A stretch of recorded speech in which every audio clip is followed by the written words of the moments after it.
Nam-nam. Kiss ng Nam-nam. brother. Nam ang kiss ng brother, ah.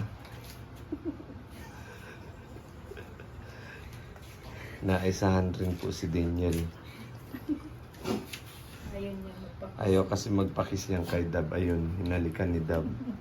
Nakaisa rin si Dab. Yan. Nakaisa rin. Tinakpan na ni Daniel yung ano niya, yung mukha niya. Na allergy kasi yan si Daniel. Never niyang kinis kapatid niya na ano. At ayun, nahalikan na siya ni Dab. Dapat nga sa lips mo yung nalikan eh. Parehas rin silang dalawa. Bye, bye, bye.